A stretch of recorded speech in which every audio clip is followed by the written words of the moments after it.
Hi, my name's Robert. This is my 1975 Datsun 260Z.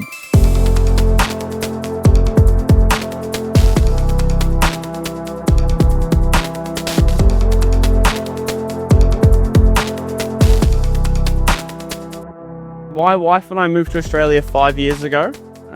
Pretty much 3 months after landing here, we found it on an ad on Gumtree, just up near the Sunshine Coast, and we went up there straight away to purchase it. Head is out of an R33 Skyline, so it's got the 2.5 litre head on it. It was built in New Zealand by Rips Racing, and when we moved to Australia, it was one of the things I brought over with me. That and one fry pan was pretty much our entire luggage. Before I even had the chassis to this, I had the engine, I had the bolt-ons, I had a steering wheel, I had my wheels ordered. The hood on this is made by a company called Top Stage Composites. It's the same company that made the flares and the front splitter on it. I was like, guys, I really like it. I'd like to do a carbon Kevlar one, which is just like carbon fiber, but it's got some strands of Kevlar woven through it. They were really against it because carbon Kevlar is hard to join because it's got the fabric lines in it. So the joint in this hood is down the middle, and that's why it's got a paint line down it. The hood itself solved all of the problems with heat. Driving down the highway, the heat just billows out of the carbon vents. Performance-wise, it only weighs a couple of kilos, so there's some really good weight savings there. And overall, we're really happy with it. Wheels on here are Work Ministers CR01s. It's 4-stud on the front and 5-stud on the rear. The rear end in this car is all R34 Skyline, where the front, it's got its factory front hubs. So to get any wheels, they kind of have to be custom made.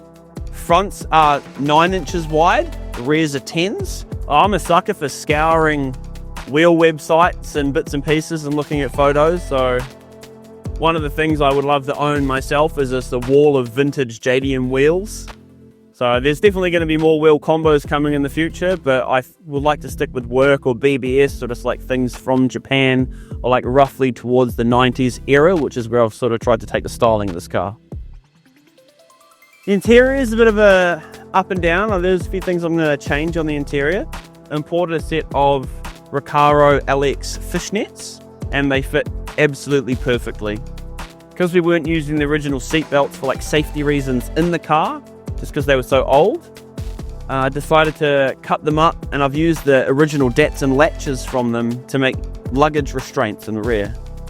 As it sits now, it produces 530 horsepower on 17 psi.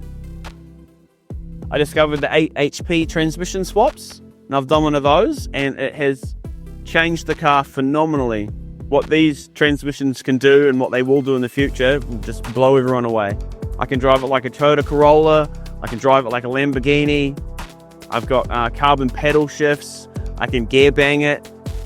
You can put a clutch emulator in this as well so that you can drive it like a manual. But yeah, that gearbox for this is one of the probably things I've done to this car the most to make it actually drivable and functional and be able to use it as often as possible. This is Millennium Jade, which is a hint to the RB power plant in it. It's like a bit of a heritage to the R34 GTR. We put an extra 300 grams of silver in the paint, purely because the car was originally silver, and we wanted to pay like some form of homage back to that.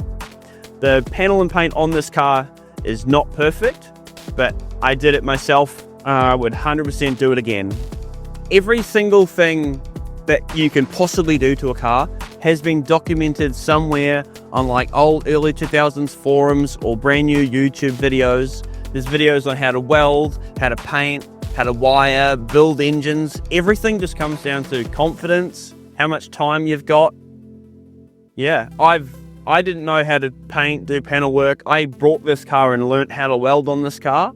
And I hate to say, my MIG welder was like a plasma cutter for the first 2 weeks. It was horrific. I was really bad at it, but I stuck to it. I had a lot of friends come in and like give me advice and show me bits and pieces. Yeah, just surround yourself with people that want to do it as well, and then you guys all sort of learn and grow up with it together. And that's probably the best part about owning cars like this and starting from the ground up. Everything's who you meet and who you get to know.